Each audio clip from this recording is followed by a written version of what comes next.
Hello and welcome to the Autism, ADHD and Us Three podcast with me, Jenny Lucas. We'll be talking all things neurodiversity, including late diagnosis, parenting and everything else that comes in between. This podcast is not intended to be diagnostic. I am not a doctor. These are our personal experiences peppered with research and occasionally the experiences of others. The podcast is intended as a supportive guide through the experience of parenting neurodiverse children as a late diagnosed person, hopefully bringing some relatable stories and laughs along the way. Any relevant links will be in the show notes. Let's get into today's episode. Hello and a very warm welcome to this month's episode of Autism, ADHD and Us Three. If you're joining us again, welcome back. If this is your first time here, hello, I'm going to introduce myself to you shortly. I hope you've had a good month since the last time you were listening, whatever it's looked like for you. And as always, I'm really thrilled to welcome you to come and listen to this episode. Hopefully, there'll be some little nuggets of good stuff in here for you to take away. I'm grateful that you spend your time listening because I know that time is precious. So the fact that you've chosen to have a little listen to this is really like a genuine pleasure for me. So settle in, get yourself a beverage of some description. Not if you're driving. If you're listening and driving, that's all good. But if you are not driving and you're somewhere else, get yourself cozy and spend a little bit of time listening to this episode. My favourite drink at the moment is a nice hot cup of tea. Not too hot. I do put a little bit of tap water in it to cool it down for myself. The episode this month is going to be all about what self-acceptance looks like for real. Not the kind of Instagrammed idea of what self-acceptance is, but what it looks like on the ground, like raw, as a late diagnosed individual, potentially also as a parent. Whether you are a parent or not, there'll be stuff in here that will be relevant for you to take away as well. And if you're new to the podcast, I'd like to introduce myself. If you're watching, hi, nice to see you. If you're listening, don't worry about it, you're just missing out on my beautiful hairdo today. I woke up like this. Welcome to our little corner of the podcast world in our growing community where we are all here sort of listening out and supporting each other. A really lovely place to be, actually. Didn't imagine that podcast land would look like this, but it does, and it's brilliant. So grateful to be here. I'm helping late diagnosed women navigate the world as late diagnosed autistic ADHDers. Some of us are parents in this world as well. I'm a mum to two absolutely brilliant, complex, fantastic, creative, unbelievably brilliant two young humans. I'm also a coach and I'm really passionate about helping people find their self-confidence and finding their place in the world after getting this information about being late diagnosed and all the sort of chaos and whirlwind that comes with that. And at the moment, I'm also still working a day job. So I'm a pretty busy lady. Pretty busy, keeps me going, keeps me busy. Okay, so let's get into it today then. And it's an incredibly deep and real and raw topic, this idea of self-acceptance. What does it look like? What is the right way to have self-acceptance? Spoiler alert, there isn't a right way to have self-acceptance, there is just self-acceptance. And I think that if you are out in the world of social media and you're following people who are like doing an unmasking journey or like talking about their experiences, it can quite often not showcase the raw bits about what self-acceptance and radical self-acceptance can look like. And that can be really tricky. And just a little plug, I am writing a book at the minute and I do delve into a little bit more of this in the book in terms of finding out ways to unmask and find self-acceptance and a whole host of other amazing, wonderful things that I will talk to you about in more detail as we get closer to book launch date. When you've got autism and ADHD, it's quite a unique journey, certainly in my experience. I talked about it in another episode about the Joe-diagnosed joy that is being ADHD. And self-acceptance means accepting that you live, for me personally, a life of contradictions. And that can be a difficult thing to come to terms with, but especially when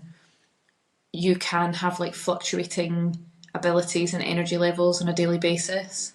And the radical self-acceptance comes from understanding and accepting that what you could do yesterday you might not be able to do tomorrow, and vice versa, and finding a way to live life where that isn't too much of a cluster. Do you know what I mean? So there's lots to think about. And let's be brutally honest here for a minute. Self-acceptance isn't like a magic switch that flips and suddenly like, oh, it's great, I've accepted who I am and life's perfect. Like, sometimes it feels a lot more like a lukewarm shower on a rushed morning, a slightly passive-aggressive sticky note left for yourself, trying to remember to do stuff when you knew the night before your ADHD was going to be raging in the morning and you had to like remember to, I don't know, get the kids' lunches ready or something. This self-acceptance journey is filled with confusion and moments of profound discomfort, and yet it's life-changing and it's absolutely necessary for our overall well-being and our innate sense of self. And the whole process has an extra layer of complexity to it when you're not just doing it for yourself, but you're also a parent. You're guiding and raising little human beings and trying to help them figure out who they are as children before they get to adulthood and have to unfigure themselves and refigure themselves out, if you know what I mean. So, we're often presented with an incredibly neat and simplistic idea that once you get your diagnosis and once you have that, oh, excellent, that all makes sense, you'll begin to understand yourself through the lens of neurodivergence, and your self-acceptance will just naturally come with that. Like, you suddenly wake up one day and it's like, ta-da, here I am, this is who I am, this is all great. That's not actually how it goes down, and I would be genuinely very interested to hear from anyone that's listening right now who has had that experience, because I can't identify with that personally. I don't know what that must feel like. So please do get in touch and let me know if you woke up one day and went, brilliant, everything is fixed, I know exactly who I am and I accept myself for all of the things that I find challenging in my life. So for most of us in reality, it's quite not like that. It's very much more human. It's a process that is inherently messy. It involves waking up, and I can identify with this, some mornings feeling incredibly strong and grounded in your identity and knowing who you are, like you finally found a solid foothold and you understand a fundamental part of yourself. Hooray! And then, inevitably, other mornings, waking up and you get hit by this rogue wave of, who the hell am I anyway? Where am I? How did I end up here? What the hell am I supposed to do now? And it's like you've utterly lost the plot and you're questioning everything that you thought you knew about yourself, and experiencing genuine joy and pride at like significant growth and significant understanding 1 minute, and then feeling gutted and frustrated at how relentlessly hard sometimes simple things can still feel. It's a constant ebb and flow. Like self-acceptance, I hate the phraseology, it's a journey. Can't think of a better way to put it, so it's a journey. But it really is, though. It's not something that is ever complete. You never reach the final destination of self-acceptance central. It's like a culmination or an accumulation of little moments of, oh, yeah, that makes sense. Oh, yeah, now I can see why that works like that. Oh, yeah, I'm always going to struggle with X, Y, Z. And I think that's a really important point to make. There are going to be some things that we will inherently just always struggle with, no matter how many accommodations are put in place, how many mitigating factors are put in place in order to help us achieve the thing or do the thing or get to the thing. Some things will just always be hard, and that can be a really difficult thing to accept in ourselves, and that can be a really difficult thing for partners and friends and family to accept, is that some stuff's just tough, no matter how good, quote unquote, a day you're having in terms of like your sensory profile not being overwhelmed and your energy levels being high and all your hormones being in exactly the right alignment. Some shit is just still hard. And I think that in my world, certainly that's been a tricky thing for us to kind of accept together as a unit, that some stuff is just hard. Even with this knowledge, it's still tricky. So if this idea of self-acceptance isn't like a grand sweeping declaration of unwavering self-love that we proclaim from the rooftops every day, what does it actually look like then on a day-to-day basis? So I'm going to paint you a little bit more of an accurate picture with some specific moments, which hopefully will feel a bit more familiar to you in your own life. Frequently, self-acceptance manifests itself in the small, almost invisible acts of kindness and understanding that you show consistently towards yourself. And it's the seemingly like minor little acceptances and grace that you offer yourself that actually truly add up to a wider sense of self-acceptance and confidence over time. So things like giving yourself genuine and guilt-free permission to cancel plans, even plans that you'd been genuinely excited about, but you find yourself in a position where you're like sensory fried, like you're overwhelmed, and the thought of social interaction is just too much. Being able to accept that that's the situation that you find yourself in and say, I can't make it, and not coming up with 15,000 different reasons why you can't make it to kind of justify it, or making something up. Like just quietly acknowledging your own internal state and honouring your need for rest and peace, and understanding that that is a form of self-care is really important. It's not a personal failing. It's not a failure of any kind. It is an act of self-care and self-love. It's about consciously noticing, once you get to the point of having an awareness of a familiar spiral of negative self-talk, when that starts to creep in, maybe the little inner critic in there is telling you that you're not good enough, or that you've fucked things up again in some way. And it's about gently interrupting that pattern and firmly interrupting it and saying, actually, hey, seems like we need a little break from this internal criticism that's going on right now. Instead of immediately like berating yourself for not being stronger or better or more normal or not having negative self-talk at all, it's about being compassionate and graceful towards yourself and extending a little moment of kindness when you were finding things really tough in a really difficult moment of struggle. So consider this. It's walking into a busy, noisy restaurant and having the quiet confidence and self-awareness to politely ask for the quietest table available. Even if you feel a fleeting moment of awkwardness and the ingrained urge to minimise your own needs and just deal with it. Especially if you get shown to a table. This has happened to me a few times. You get shown to a table and it's like right under the speaker, or right next to a party of 20 like teachers on a staff night out. No offence, teachers, I was one. That's why I'm using this as an example. We can be quite loud. Like being able to then say, actually, can I sit somewhere else? Like the sensation that I used to feel in my gut, even thinking about that, was like, oh, I couldn't possibly, like, what if they say no? Awkward.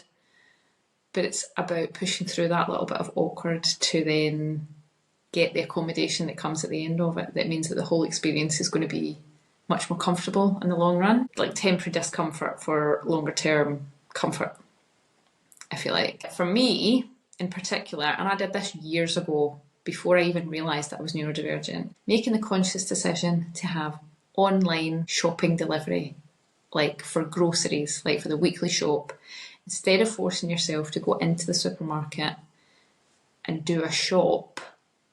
Like we have weekly shopping delivery, and when we go away on holiday, if we're holidaying in this country and we go away for a week, we get a shopping delivery on the day that we arrive, because I cannot face going into the supermarket for a big shop. I can't do it.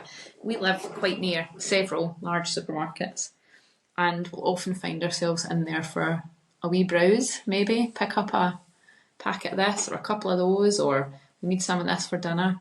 That's okay. I can cope with that, particularly if I've got my headphones on. But actually, like deciding to go to the supermarket and doing a big shop, no. And I accepted that about myself years before I knew I was neurodiverse. So that is just an everyday part of life.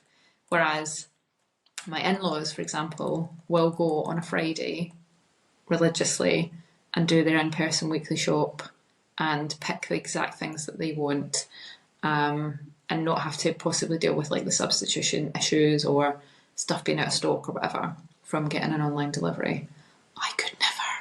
Like, I can't do it.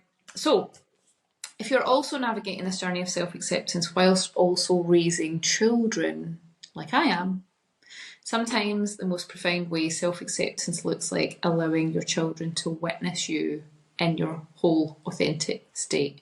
So having a quiet day, for example. My kids get to see me have a lot of quiet days nowadays, now that I am sort of accommodating myself in my actual own life and my actual own house nowadays. It's not about constantly striving for some mythical image of the perfect parent who's always energetic and available. Like, I have failed at that from day one. If that was the parent I was trying to be, I was never ever going to be that parent. So instead, I am much more honest and authentic with the kids now, and I will say without shame, listen, Mummy needs some calm and quiet time right now to like recharge. I'm feeling overstimulated, I'm feeling overwhelmed. I just need some downtime by myself. And instead of pushing myself beyond my limits and then snapping and being an arsehole, I am spending time accommodating myself in advance so that I don't then need to spend the next 3 hours being consumed by guilt because I felt I was the worst parent in the world in the way that I reacted to my children. That is still a lesson that I'm learning. Like, I'm not perfect at that by any stretch of the mark,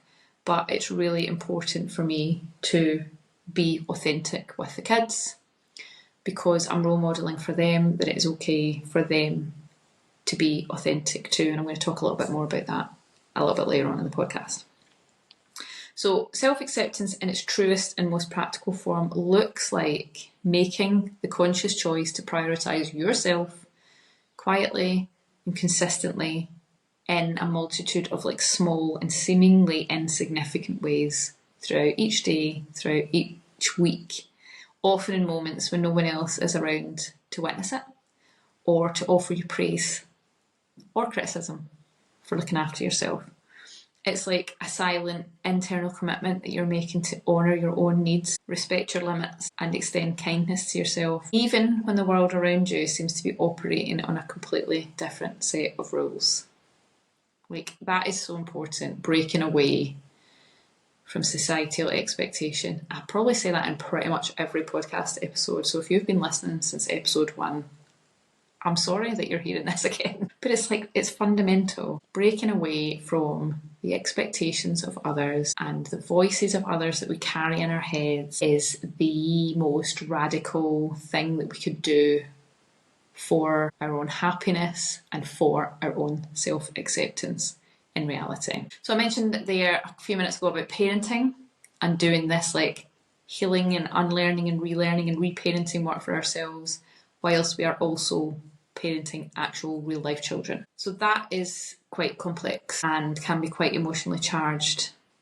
Parenting, you're actively in the process of rebuilding your own identity and processing the significant impact of a late diagnosis and trying to cultivate some semblance of self-acceptance amidst the chaos and the beauty that is raising children can often feel incredibly overwhelming. And I have spent a lot of my parenting life feeling overwhelmed in one way or another.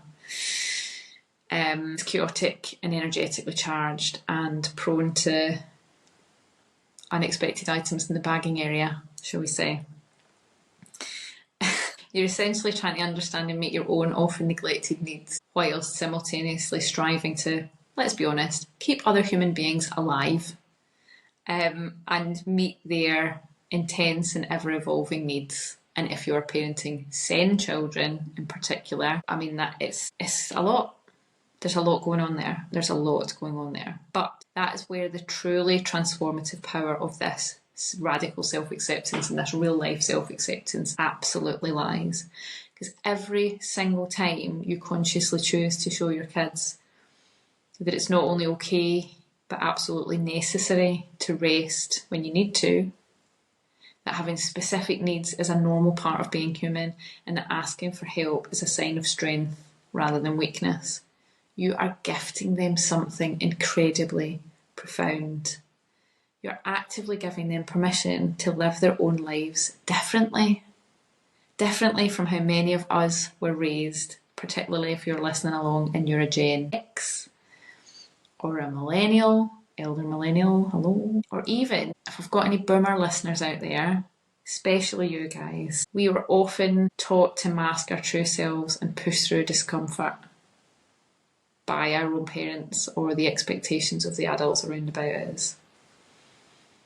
So we are teaching them to do it differently. We're teaching them to do it differently from some of the narrow and often neurotypical centred expectations that the wider world still tries to impose on people in society. So for instance, when I make the conscious effort to tell my girls with genuine conviction, you are not too much. You are allowed to have feelings. Your feelings are valid. Like, those are things that we say often to the kids, especially if they're having what you might call uncomfortable feelings about something, big feelings about something. Their feelings are valid, especially in those moments where those feelings are big. And I'm also, in a very real way, speaking directly to me, as in like younger me, as an inner child me, and the undiagnosed part of myself that internalised the message that I was too much or not enough. There was something wrong with the way that I was, the way that I was showing up in the world. I am healing her too. So it's a powerful act of like dual affirmation and healing. And that message that we received as kids, it didn't come necessarily from parents or just from parents. It came from all of the adults in our world around us, or certainly most of them, whether that was wider extended family members or adults in position of responsibility. So teachers or group leaders, if you were in like groups and clubs and activities, like there was a kind of general reinforced message there about pushing through, going through discomfort, like all of those kind of things. It was a societal thing that came at us from all directions. And so similarly, when I take a moment to genuinely apologise to my children for when I was short-tempered, overstimulated, overwhelmed, like completely dragged under by sensory input and overload. Like, I'm not a perfect human and I'm not a perfect parent, and I never will be. I'm striving to be the best that I can be, but I still have moments of complete overwhelm. And in the Easter holidays, a recent example that I can think of, trying to get the girls out to a club. We don't often do clubs, but they were doing a club and they weren't dead happy about it. And we had various different like things going on in that morning that meant that we had to get out the door for a particular time and remember specific things and make sure we'd eaten and blah, blah, blah.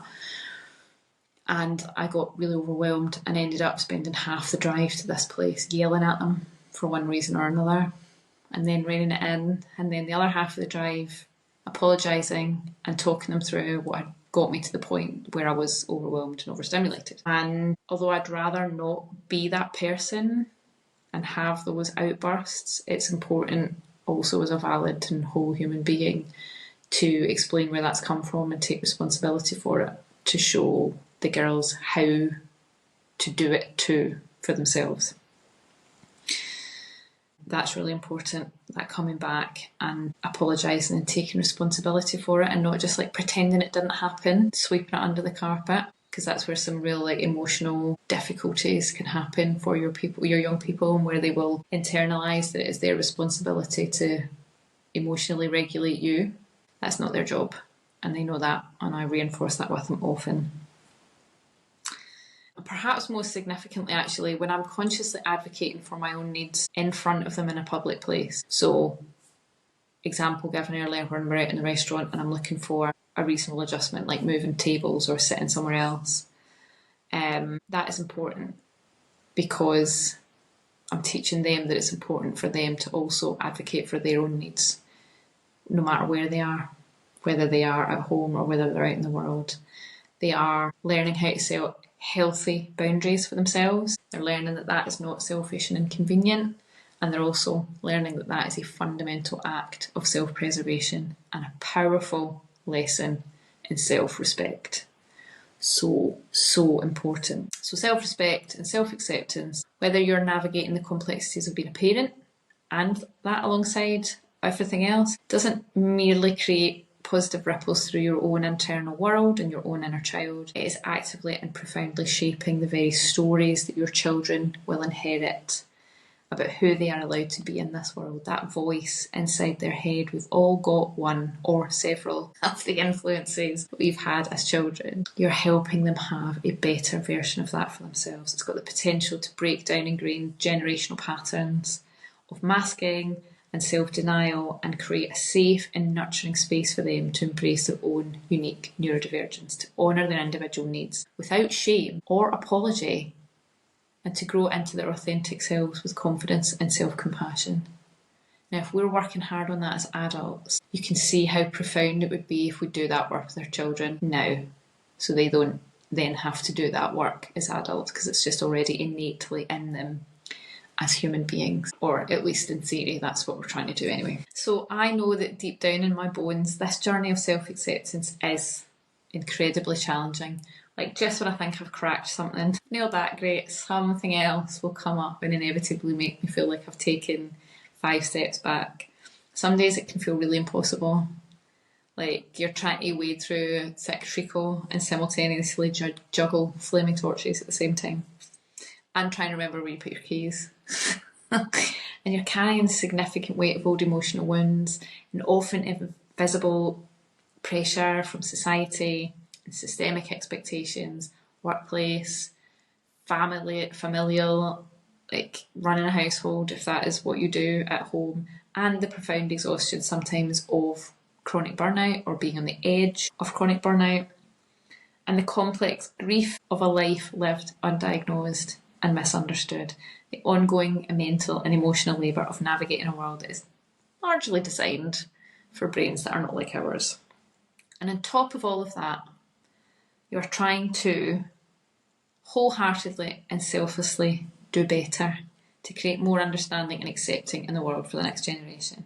It really is a bloody lot of hard work. It's a hugely monumental undertaking. And it's okay to acknowledge just how big that feels sometimes and how heavy. Way back at the beginning of my post-diagnosis journey, I remember thinking how important it was going to be an advocate and to speak up about my experiences as a late diagnosed, quote unquote, high functioning adult woman, because I hadn't seen a lot of those stories being told and I hadn't seen a lot of people like me that I could identify with. I also remember feeling, probably because I was in deep burnout at the time, like a profound sense of exhaustion at the thought of it, at the thought of being this voice, at the thought of having to find ways to articulate the thoughts that were in my brain and the experiences that I was having in ways that were palatable and understandable to the general public and the wider society. Like, the thought of that initially was just too much on top of all of the other too muchness that was going on in my world. I remember thinking, I can't do this. I can't even in this moment figure out who I am and what this means for me, let alone then use it to educate other people who might then come back at me with some really ignorant attitudes. I distinctly remember that feeling like a lot, emotionally and physically, in my body. And I can tell you now, a few years down the line, I still have moments where it feels like that, but that is no longer my entire outlook on the world. I'm in a much better place, knowledge-wise, confidence-wise, and everything else, to do both and to continue that self-acceptance and understanding journey and help other people also to understand, not just people like me who are a bit further back on the journey than I was, but other people who have absolutely no experience or understanding of what this is like. I'm now in a stronger position to help them understand too and advocate. Okay, so even on those incredibly difficult days where you feel like you're constantly stumbling, I still have them. They are part of the human experience.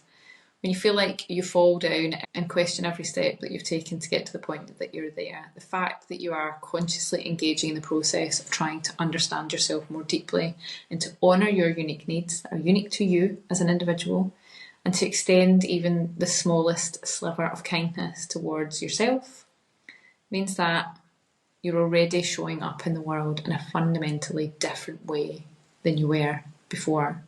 And that might have been before diagnosis or before starting this sort of self-awareness, self-acceptance journey. Can't think of another word, I'm sorry. If you can think of a better word than journey, then please leave it in the comments or please send me an email, because I really want to stop using the word journey. It's very irritating. You're actively making the choice again and again in those small and seemingly insignificant ways to be self-compassionate and to choose everything that you've been working towards in that moment is important, to understand that your needs are important. And that, my friends, is not insignificant. It's a real radical act of self-love. It is the very essence of creating a lasting legacy of self-acceptance. And it's a really powerful act of breaking free from cycles of self-criticism and shame. Shame is a biggie. Like, I could do a whole episode on shame just on its own. Maybe I will at some point in the future. If that's something you'd like to hear me talk about, guilt and shame, how to break free from the weight of those, then please do let me know. Please do get in touch and let me know, because genuinely I'd be happy to dig into that a bit further. But I want you to remember something in particular. If you've got this far in the episode and you want to have one takeaway from the whole thing, please remember this, that especially on your toughest days, you're fundamentally not broken or flawed. You're not a project to be fixed or perfected.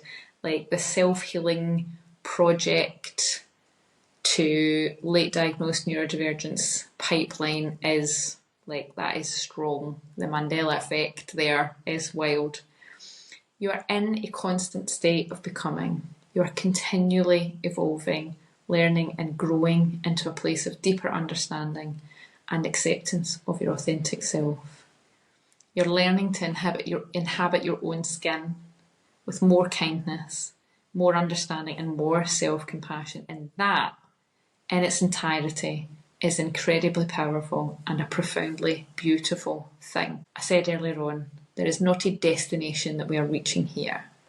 We are striving to each day feel more comfortable in our own skin, in our own actual lives, these lives that we're living for us because they're our lives.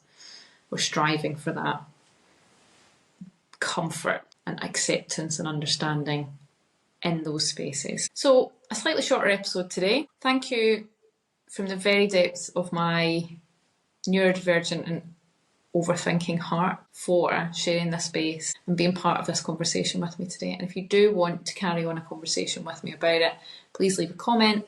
Please do leave a review if you're finding these episodes useful in any way, because it just helps push out on whatever platform you're listening to me on or watching on. Pushes out. It's good for the algorithm. We love things that are good for the algorithm, and it means that more people can find us and become part of this community and have a sense of self-acceptance. I know these kinds of discussions are not always easy to listen to, and they can be a bit triggering. It can bring up some stuff and some really complex emotions, but I really do believe that talking about this stuff is really important. It's really needed, and will hopefully help other people feel validated and confident enough to take steps towards some self-acceptance and living a life that is comfortable for you, because it's your life that you're living. And that is a fascinating concept for me. That is what I'm basing my whole book on. Living a life that is comfortable for you because it is your life. If this particular episode has resonated with you in any way, or if something that I've said has sparked a little flicker of recognition or understanding within you, please do share it with someone else that you think it would be useful for. Share the link to this episode. All the links to my socials will be in the show notes, where they always are. If you're feeling brave enough to share a little bit of your own journey, please do come and find me. I'm on Instagram, I'm on TikTok, I've got email, I've got a website. Like, there's lots of ways that you can reach out and be in touch. And actually, like, my favourite emails to get in the whole world, I shit you not, absolutely genuinely, are the emails that people send after they have found this podcast and listened to episodes, and they will email and tell me bits that they've resonated with and things that they feel validated with, and suggestions of things they'd like me to cover in future episodes. So please, if you're sitting on the edge of, oh, I bet she's really busy, or she won't want to hear from me, like, just do it. Do it. It genuinely, like, it's my favourite kind of email to receive. So please do get in touch. It really does mean the world to me to know that there's people out there that are getting something from this, and that it's a worthwhile thing that I'm doing here, is putting this podcast out in the world. So, until our next conversation, please remember to be exceptionally kind and gentle to yourself. You're doing an incredible job. Even in the days where it feels like you're barely holding it together, I still have plenty of those over here, perimenopause land, like every day's a fun day. You are inherently worthy of knowing, understanding, and accepting exactly who you are, right here and right now. Until next time, folks, take care of yourselves, and I'll speak to you soon.